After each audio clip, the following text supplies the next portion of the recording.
Hello everyone, welcome to today's sharing session. I'm Diana Sir. I'm Sun He. It's our great honor to share some tips with local parents about how to raise a bilingual reader. If you have kids aged 0 to 6 years old or know someone who does, please remember to share this video. Now, at today's session, we will be talking about when to start reading to my child, how to read effectively to my child, what tools to use, and what to do if my Chinese language isn't good enough. At the end of the session, we will also be answering some frequently asked questions. Okay, let's get started. Dr. Sun, when my kids were really young, in fact, about 3 months old, I would prop them up on the baby chair and read Chinese books to them. Was that okay, or when is a good time to start reading to our kids? Yes, Diana, I think this is the best time you have chosen. Because children as young as 6 months, they start to pay attention to social cues, and also they try to, use a lot of features in the book to understand. Because they will pay attention to the detail of the book. Babies are very naturally drawn to human faces and also symmetrical patterns and also different colors. So I think, starting from 6 months, we can try to establish the reading routine with our kids. Okay. Well, speaking of routine, in the movies, when we watch movies, they very often depict parents reading to their kids during bedtime. Is there like a best time to be reading to our kids? I think you just mentioned one of the best, bedtime. Because actually, there is a 3B model for our case. So the first B is bath. Then the second B is book. The third one is bed. Means that you take a very comfortable shower and then the parents can cut in to read for their kids. But actually, the best time really depends on each household. So you can choose the best time for your own purpose. So after lunch would be great as well.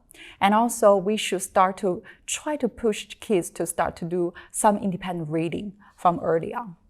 Okay, I found that as I had more kids and with work and all that, I became increasingly opportunistic about reading to my children. So I would find any window of opportunity to read to them. Is that a bad thing? I think you're doing great. Yeah, you should pick up whatever possible in your case to do the share book reading. Okay, that's wonderful to know because as far as I was concerned, some reading is better than no reading. And when I read to my kids, when they listen to my voice and they're listening to the Chinese language, it's just perfect bonding time for me. Yes, definitely. Okay, before we move on to the next segment, here's a summary of what we talked about.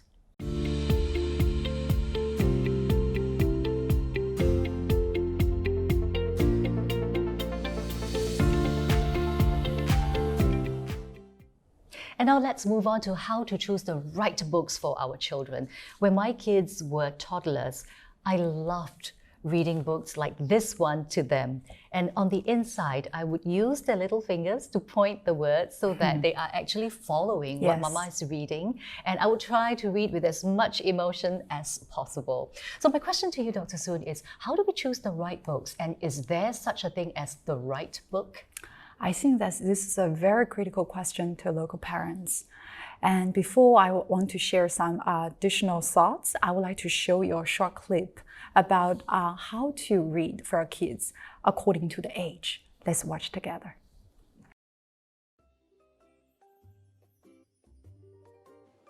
In this video, we will be looking at tips on how to select books for children according to their age, language difficulty, and book genres. Did you know? A child's language development starts even before they speak.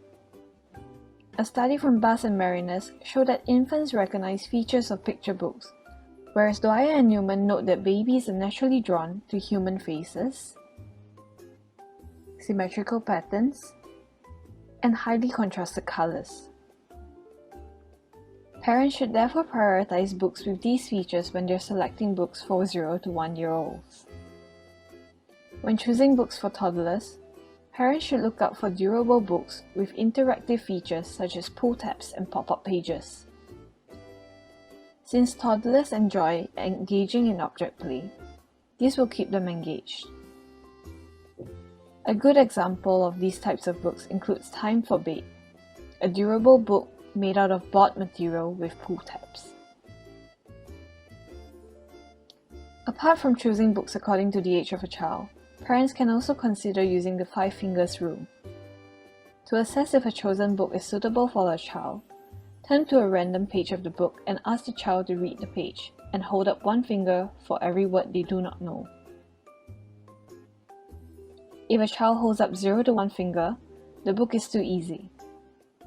If they hold up 2 fingers, that is a good choice of book. If they hold up 3 fingers, the book is slightly difficult but still a good choice. 4 fingers, the book is challenging and the child needs help from an adult. If the child holds up 5 fingers, then the book is too difficult and you should pick another. Parents can also choose books based on genres. When reading with early readers, poetry is ideal because of its rhythm, repetition, and rhyme. These features help a child become more familiar with sounds and help them predict words and phrases. Let's take a look at an example. In the poem The Fat Cat, most of the sentences have 4 syllables. The word he is also repeated thrice. Last but not least, the words cat, fat, met, and hat all end with the at sound.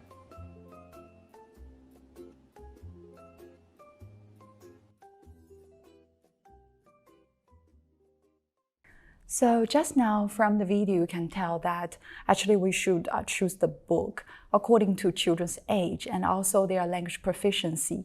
Besides, one unique feature in Singapore is almost all the kids are bilingual. So how to choose the right book for bilingual kids? Maybe one choice is dual language books, because children can use dual language books to boost their confidence and also motivation to read in their weaker language. Parents who are very, very weak in their mother tongue can maybe also use this book to help to read, because the dominant language can help them to understand the plot more, and also they can discuss the book deeper with their kids. But one thing we should pay attention to is many of the benefits of the dual language book has been found between child and parent share book reading. So without the adult to be there, I think they could be problematic, because children probably just rely on their dominant language to read and without paying any attention to their weaker language. So that's the thing we should pay special attention to. I think that is really a point that is worth repeating. So with dual language books, our Singapore kids may be more dominant in English language, and therefore, if they are left alone with a dual language book, I know that my kids will automatically zoom into English language and forget totally about the Chinese language. Yes. So it's best if parents or grandparents, caregiver can sit together with them and go through the books. Yes. That is a great tip. Thank you. Okay. So the other thing that I like to do after I've read to my kids is to actually ask them questions so that I can continue the conversation, so that we have something to talk about. What about questioning? Is there a strategy for questioning? Definitely. Actually, I have some research about 3-level questioning strategies for local parents to consider. So if you take a book, for example, can I borrow your book? Here you go. Yeah, 乐乐 and 佳佳. You can see there's an illustration and also some text in it. And then your question, first of all, on the lower level, can really attach to the content per se. So you can label something, for example, 摩天轮. You can ask, what's this? And also you can discuss something about numbers. So these questions are really touch up to this content per se. Okay, then you can also ask some middle level questions, something, relevant to here, but also, relevant to your life. Something like, okay, do you remember we went to 摩天轮 on Saturday? Do you like the experience? This is the second level, so attach to your own experience. The highest level is about, something about your inference. So after reading the book or some plots, you want the kid to make a prediction, what's going on in the future. So I think that would be a really, really good strategy for you to engage in your daily life. Oh, wow, very high level. What's going to happen in the future? But that is a great model. I wish I knew this when my kids were still toddlers. In the interest of time, we do need to move on, but here's a summary of what we've talked about very quickly.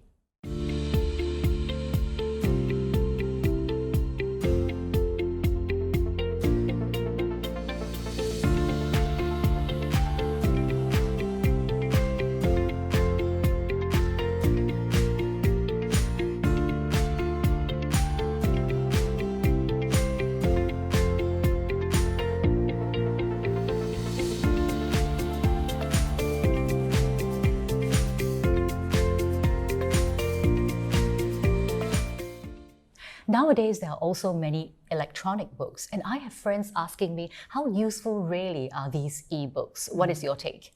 This is a very interesting question because I just finished a project on it. So I'd like to share some details with you later. But before that, I want to emphasize why it is getting so popular, because we do have some findings about early childhood learners using ebooks. It turned to be very effective to promote children's second and foreign language learning. So before we continue, let's just watch a small video about what we have done using eye tracker in this study.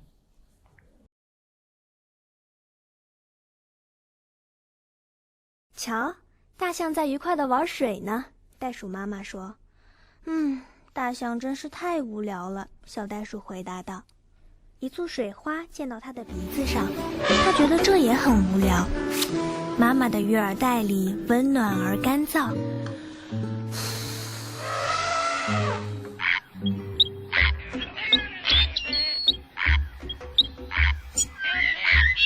听啊，小鸟在唱歌呢。袋鼠妈妈说：“听到鸟叫，我都想跳舞了。你想跳舞吗，宝贝儿？”“不，我不想。”小袋鼠坚定地说。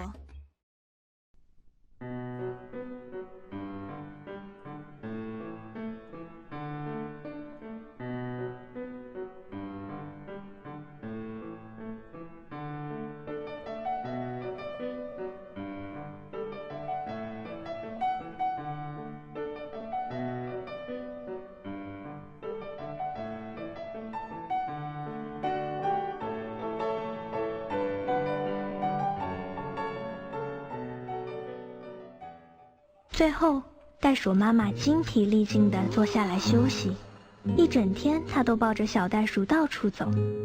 走啊走啊！小袋鼠立刻叫道：“所有的东西我都想看到。”但是袋鼠妈妈已经累得一步也走不动了。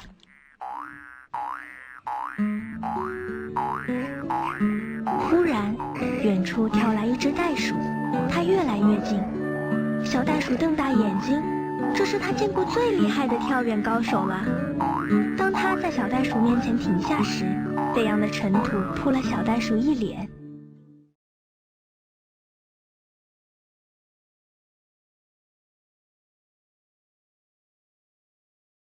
So your study shows that animation is more effective than sound in attracting children's attention. But my question is, what is the difference between ebooks and, for example, a short video presentation on YouTube? Yeah, that's a good question. Actually, there are some features similar between these two genres, such as animation or sound. Actually, ebook has other features like hypermedia. For example, you can use e-dictionary in the book. And also, there are some reading aloud functions in it. So these features can also provide you entertainment and some education experience. It sounds like ebooks have a lot more interactivity, which is fantastic for engaging the children and putting them in a more immersive reading environment. Yes. Sometimes when the caregiver is really very busy, is it okay to leave the kids alone with the ebooks? Yeah, this is a valid question because sometimes we want to do our things while our children are reading. But it really depends on whether ebooks has a lot of features, a lot of enhancements. If ebook has a lower interaction, for example, just have something about motion or sound, we still suggest parents to be around. But if you have a high interactive ebooks, maybe parents don't need to be around. They can let the kids to read by themselves. Some features of the ebooks can actually trying to replacing the role of parenting. For example, if there are a lot of ebooks with this function, if there is a changing color along with this Chinese characters. So usually parents without ebook in paper books, they will use their finger, to try to follow the reading. But the ebook function can replace that parental function. So in this case, I think parents don't need to use their finger to do the pointing. Let's take a look at a quick summary of what we've talked about so far.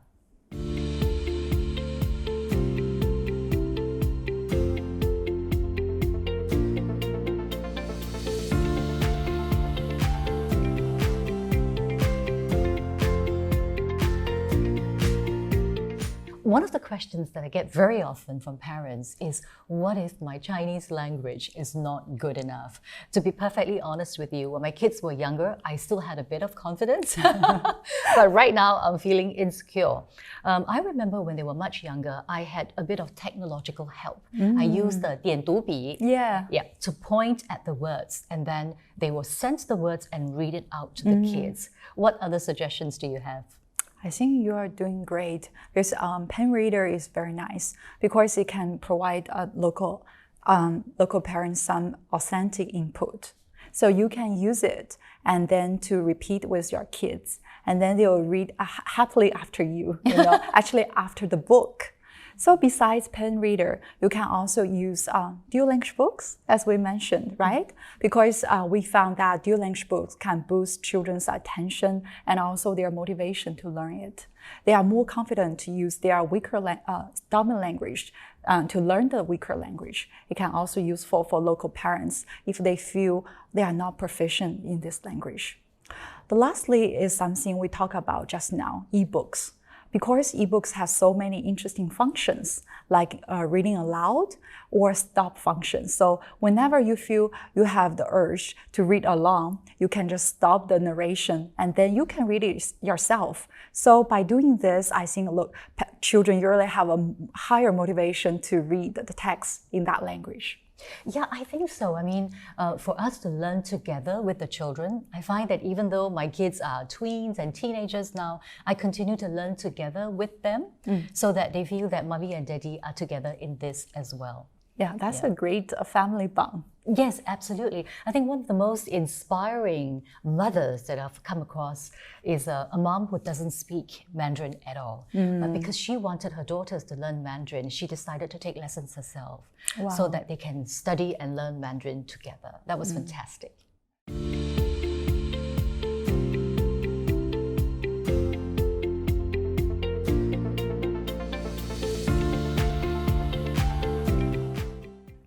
Okay, time now to take some questions.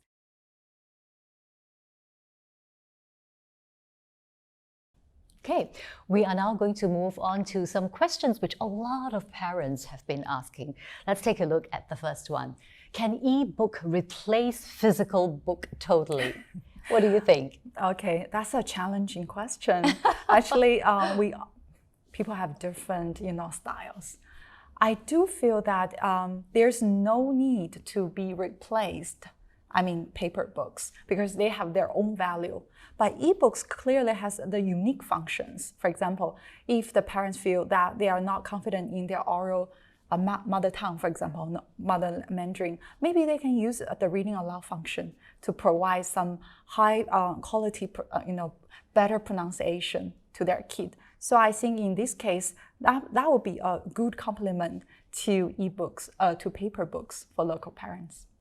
Yeah, I'm going to jump in with my own experience as well. I have found that combining actual physical books with ebooks for myself and for my kids as well, it's really ideal. And I tell my kids to toggle between the two. Sometimes it's better for their eyesight as well. Yes, okay. I do have this concern. Next question. Will the music, animation, and games in the ebooks cause distraction, diverting the child's attention from the content? This is a really valid concern. Actually, in the past 20 years, we do have a lot of changes about ebooks. Probably around 2008, there is a systematic review to see the quality of the ebooks.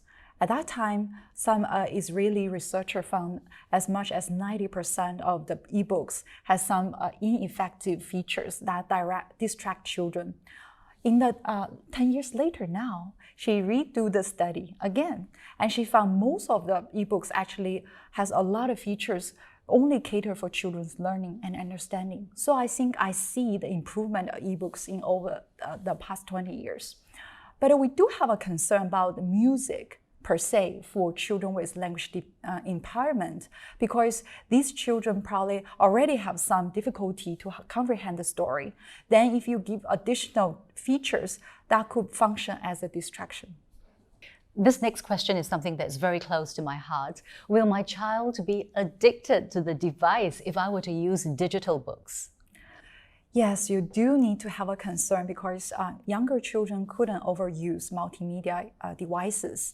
Our suggestion is for children at age 2 to 5 years old, their usage shouldn't be over 1 hour per day. So no matter how good the design is or the quantity is, you shouldn't let your kids overuse it. Absolutely, everything in moderation. Now, there are so many good quality Chinese books out there. If you will scan the QR code that you see on the screen right now, that would take you to some good quality NLB Chinese books, which are supported by the Lee Kuan Yew Fund for Bilingualism. Okay, now at this point in our sharing, it leaves me to thank Dr. Soon for teaching me so much, and I've also had so much fun sharing my own thoughts and experiences. Thank you, Diana. It's my great honor to have this conversation with you. I also want to invite the local parents to join my studies. One is about using ebook to promote early Mandarin development. The other one is to investigate how does early multimedia exposure will influence early childhood development in language, social-emotional well-being, and brain development. Please scan the QR code. Thank you very much. With that, we wish you the very best in your parenting journey to raise bilingual kids. Bye-bye. Bye-bye.